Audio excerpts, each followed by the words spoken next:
Bahrain kabarnya masih ketakutan untuk bertandang ke Gelora Bung Karno. Skuad Mutiara Teluk khawatir nggak bisa mengandalkan wasit seperti ketika bermain di kandang sendiri. Dragan Talajik juga tambah pusing karena kekuatan timnas Indonesia semakin bertambah. Namun pelatih asal Bosnia ini masih berani koar-koar Bahrain lolos ke Piala Dunia. Padahal pasukan merah berada satu peringkat dari posisi juru klasemen grup C. Bagaimanakah kekacauan Bahrain yang semakin trauma melawan timnas Indonesia? Assalamualaikum warahmatullahi wabarakatuh. Terima kasih udah klik video ini. Kita lanjut lagi loh membahas persepak bolaan dunia. Kali ini ada sebuah berita dari channelnya Puncak Klasemen lur. Dia membahas tentang Bahrain lagi aja lur. Yang dia berkoar-koar tetap takut datang ke Indonesia. Yang lebih konyol lagi, dia dari pelatih Bahrain berkoar-koar dia akan masuk ke Piala Dunia. Gimana keseluruhannya? Langsung aja kita cek video sama-sama. Cek it out. Karma mencurangi timnas Indonesia. Bahrain mulai mendapatkan karma semenjak mencurangi timnas Indonesia di laga ketiga grup C. Hasilnya skuad Mutiara Teluk malah semakin terseok-seok di papan bawah klasemen. Pasukan merah juga disebut semakin sulit mengandalkan bantuan wasit. Buktinya Bahrain mulai sering kehilangan poin sejak memakai taktik licik menghadapi skuad Garuda. Keangkeran markas Bahrain tiba-tiba dipermalukan oleh Cina dengan skor tipis 1-0. Di laga ini pasukan merah malah sering dirugikan oleh keputusan wasit. Gol Ali Al-Haram di menit 87 dianulir oleh VAR karena dianggap lebih dulu offside. Bahkan Walid Al-Hayya mendapatkan kartu merah di menit-menit akhir laga kontra Cina. Selain itu taktik guling-guling Bahrain selalu gagal membuahkan hadiah penalti. Wasit Adam Matkameh asal Yordania nggak tertipu dengan taktik kotor pasukan merah. Ini wasit jurdil nih ya. Keputusan bijak dari sang pengadil lapangan ternyata di luar dugaan media Cina. Pasalnya, kanal berita negeri tirai bambu sempat khawatir bakal dicurangi wasit asal Arab tersebut. Bahkan media 163.com menyarankan CFA untuk meminta AFC menunjuk wasit dari wilayah lain. Asosiasi sepak bola Cina harus berusaha meminta agar tidak dipimpin wasit asal dari negara-negara Arab untuk menghindari keputusan yang kontroversial. Tulis media 163.com. Kekalahan dari Cina bikin Dragan Talajik murka karena kecewa dengan anak asuhnya. Kami kurang beruntung malam ini. Kami banyak melewatkan peluang bagus. Seharusnya Bahrain mampu meraih kemenangan di laga tersebut. Kritik Talajik.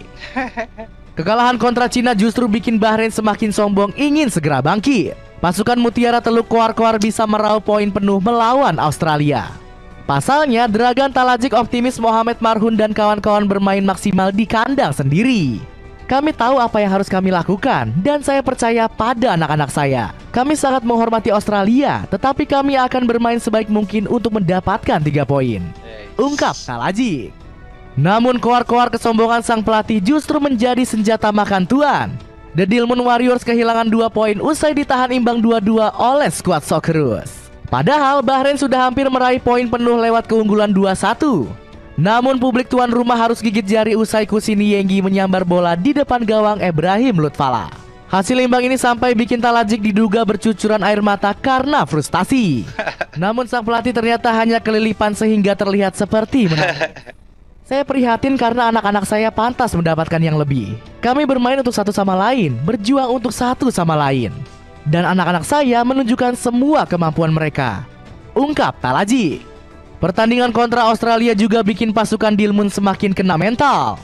Pasalnya, gawang Bahrain sudah 2 kali kebobolan di menit-menit krusial.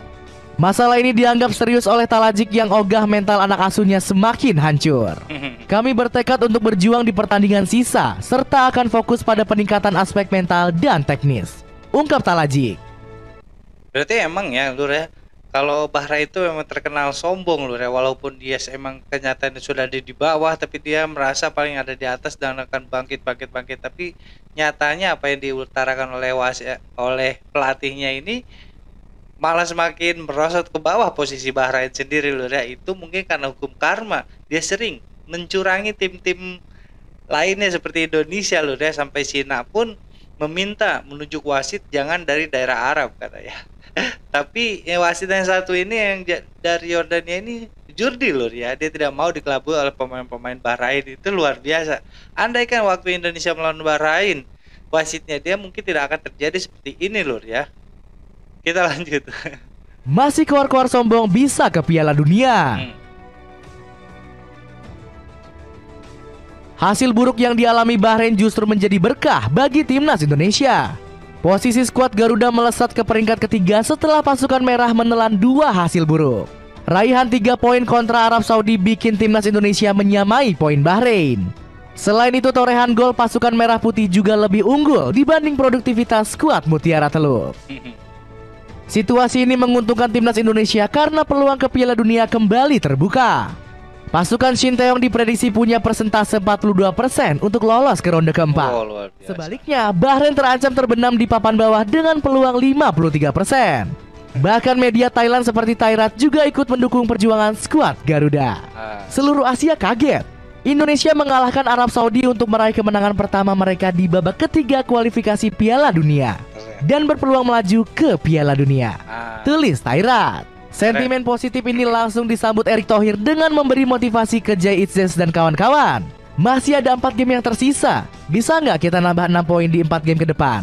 Tanya Erick Thohir kepada pemain usai menang melawan Arab Saudi.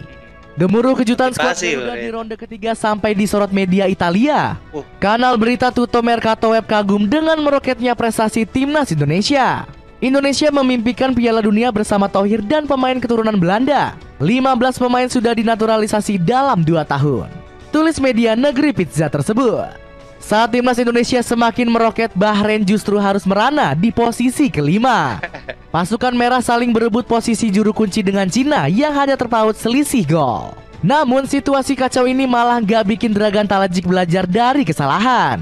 Pelatih kelahiran Sarajevo ini justru semakin berani membidik ambisi ke Piala Dunia 2026. Ex juru taktik Oman ini masih mengharapkan doa dan dukungan dari supporter Bahrain. Kami akan terus berjuang. Insya Allah dengan dukungan supporter kami akan mencapai target lolos ke Piala Dunia. Tegasnya di hadapan awak media Bahrain. Namun ambisi besar pasukan merah ini terdengar seperti mimpi di siang bolong. Pasalnya Bahrain harus melakoni 4 laga super berat di sisa ronde ketiga. Pada bulan Maret 2025, Bahrain langsung bertandang ke markas raja terakhir, yakni Jepang.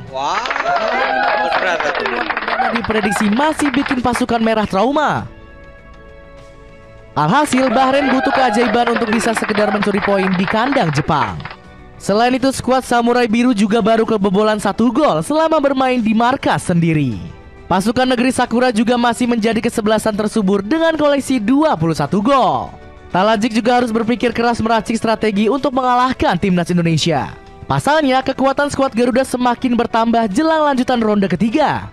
PSSI sudah menebar janji manis kalau Ole Romani akan debut pada bulan Maret 2025.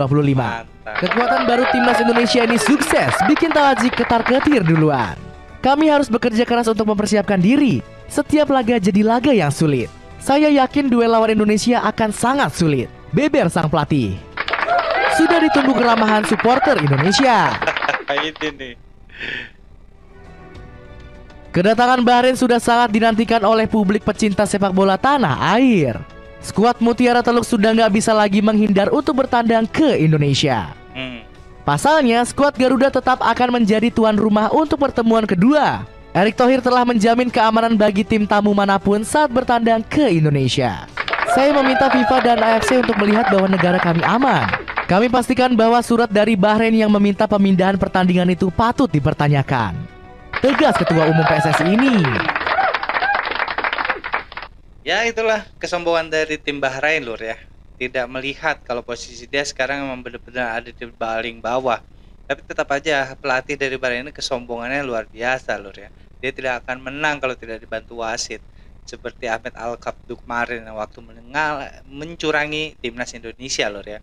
Tapi sekarang tim-tim yang akan bertanding dengan Bahrain lebih waspada lagi ya dengan wasit-wasit yang ditunjuk oleh AFC, karena memang wasit-wasit yang dari Timur Tengah itu gampang disogok lur ya, kecuali ini wasit yang dari Yordania ini dia sangat jurdil dan bisa mengasih kartu merah untuk ke pemain Bahrain sendiri lur. Itu kan luar biasa ternyata.